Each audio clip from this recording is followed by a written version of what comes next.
नमस्कार, मैं हूं अंकुर और आप देख रहे हैं सत्यहिंदी.com। आइए एक नजर डाल लेते हैं अब तक की सुर्खियों पर।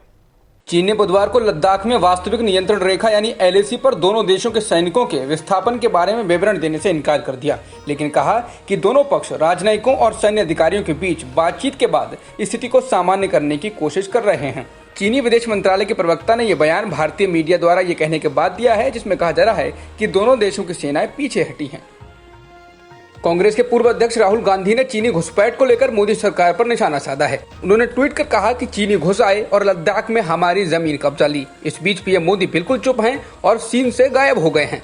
बता दें, राहुल गांधी समेत कांग्रेस के कई नेता लगातार सरकार से चीनी घुसपैठ को लेकर सवाल पूछ रहे हैं। बीजेपी ने कांग्रेस के पूर्व अध्यक्ष राहुल गांधी पर चीन को लेकर लगातार ट्वीट करके सवाल पूछने पर निशाना साधा है।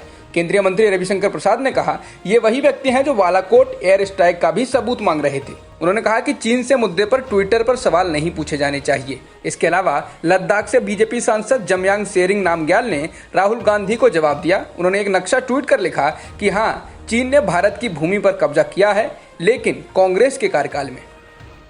मध्य प्रदेश के मुख्यमंत्री शिवराज की एक कथित ऑडियो वायरल हो रही है, जिसमें कथित तौर पर वो कहते हुए सुने जा सकते हैं कि कमलनाथ के नेतृत्व वाली कांग्रेस सरकार बीजेपी आलाकमान के आदेश पर गिराई गई थी। जिसके बाद कांग्रेस ने ऑडियो क्लिप सामने आने के बाद सवाल पूछा है कि क्या मोदी जी लोकतंत्र की हत्या के जिम्मेदार हैं, जबकि बीजेपी ने सरकार गिराने के आरोपों को झूठा बताया है। यूपी के पूर्व सीएम अखिलेश यादव ने राज्य की बीजेपी सरकार पर निशाना साधा है। उन्होंने ट्वीट कर कहा कि उत्तर प्रदेश में आज बेरोजगारी आत्महत्याओं के रूप में एक भयावह समस्या बन गई है। कोरोना के सच को झुठलाकर चुनाव में व्यस्त हो गई बीजेपी बेरोजगारी व भुखमरी को जब समस्या ही नहीं मान रही है तो समाधान क्या करेगी। बिहार चुनाव आते ही कुछ दिनों बाद तो प्रदेश के स्टार प्रचारक भी उड़ चलेंगे। भारत में बीते 24 घंटों में 9,985 नए मामले सामने आए हैं और 279 लोगों की मौत हुई है। इसके बाद देश में कुल संक्रमितों का आंकड़ा 2,76,583 हो गया है, जिनमें से 1,33,632 सक्रिय मामले हैं और 7,745 लोग ठीक हो चुके हैं। देश में पहली बार कोरोना ग्रस्त होकर ठीक हो चुके लोगों की संख्या एक्टिव मामलों से ज्यादा हो गई है। बुधवार सुबह केंद्रीय स्वास्थ्य मंत्रालय की ओर से जारी आंकड़ों के मुताबिक देश में कोविड-19 के कुल 1,33,632 एक्टिव केस हैं, जबकि अब तक 1,35,206 मरीजों का इलाज कर उन्हें अस्पताल से छुट्टी दी जा चुकी है। कोरोना के लगातार बढ़ते मामलों को देखते हुए राजस्थान में बिना पास के प्रवेश और राज्य से बाहर जाने पर अगले 7 दिनों के लिए प्रतिबंध रहेगा। राजस्थान में एक सप्ताह में कोरोना के बढ़ते मामलों के बाद राज्य सरकार ने यह फैसला लिया है। मुख्यमंत्री अशोक गहलोत ने बुधवार सुबह प्रदेश वरिष्ठ अधिकारियों के साथ वीडियो कॉन्फ्रेंसिंग कर बढ़ते मामलों पर चर्चा की, जिसके बाद राज्य में सख्ती करने का फैसला लिया गया।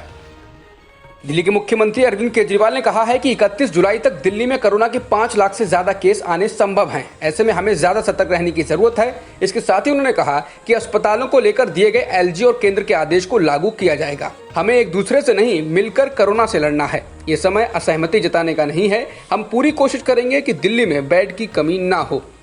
दिल्ली हाईकोर्ट में निजी अस्पतालों द्वारा कोरोना के इलाज में मोटी रकम ऐंठने के खिलाफ याचिका दायर की गई है। याचिका में मांग की गई है कि दिल्ली सरकार को निर्देश दिए जाएं कि अस्पताल किसी से भी ज्यादा पैसे ना ले और पैसे कम होने पर भर्ती करने से मना ना करे। बता दें, खबरें आ रही हैं कि दिल्ली में अस्पताल भर्ती करने से पहले ही 4 लाख रुपए मांग रहे हैं और नहीं देने पर भर्ती करने से इनकार कर रहे हैं। नागरिक उड्डयन मंत्री हरदीप सिंह पुरी ने ट्वीट कर यह सूचना दी है कि खाड़ी देशों में फंसे भारतीयों को वापस लाने के लिए अब से 30 जून के बीच 58 और फ्लाइटें जोड़ी गई हैं। उन्होंने लिखा है कि फिलहाल वंदे भारत मिशन का तीसरा चरण जारी है, जिसमें उड़ानों की संख्या 107 से बढ़ाकर 165 कर दी गई है।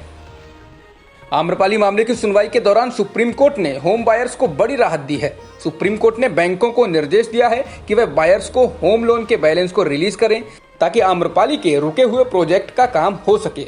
बैंकों ने बायर्स के होम लोन को एनपीए में डाल रखा है। सुप्रीम कोर्ट ने कहा कि जिन होम लोन को एनपीए में भी डाला गया है, उसे फिर से रीस्ट्रक्चर्ड करें और लोन की किस्त आरबीआई के गाइडलाइंस के तहत जारी करें। बेंच ने कहा कि अगली सुनवाई 17 जून को होगी। जिस वक्त अमेरिका समेत पूरी दुनिया में नस्ल भेद को लेकर विरोध प्रदर्शन हो रहे हैं, वेस्टइंडीज क्रिकेट टीम के कप्तान रहे डेरेन सेमी ने भारत में आईपीएल के दौरान उनके साथ हुए कथित नस्ल भेद को लेकर अपनी बात सामने रखी है। उन्होंने कहा कि उनके साथ टीम वाले उनको कालू कहकर बुलाते थे और जब वो ऐसा करते थे तो साथ वाले हंसते थे। सेमी कहते हैं कि मुझे लगता था कि इसका मतलब मजबूत घोड़ा या ऐसा कुछ होता होगा और मेरी क्रिकेट टीम के लोग हंस रहे हैं तो जरूर कुछ मजाकिया होता होगा। सेमी ने कहा कि आप जानते हैं आप कौन हैं, मैं आप लोगों को अपना भाई समझता था। पाकिस्तान सरकार के अनुसार बीते 24 घंटों में कोविड-19 के 5,385 नए मामले सामने आए। इन्हें शामिल करने के बाद पाकिस्तान में कोरोना वायरस से संक्रमित हो चुके लोगों की कुल संख्या बढ़कर 1,13,702 हो गई। संक्रमण के सबसे ज्यादा मामले पाकिस्तान के पंजाब और सिंध प्रांत में दर्ज किए जा रहे हैं।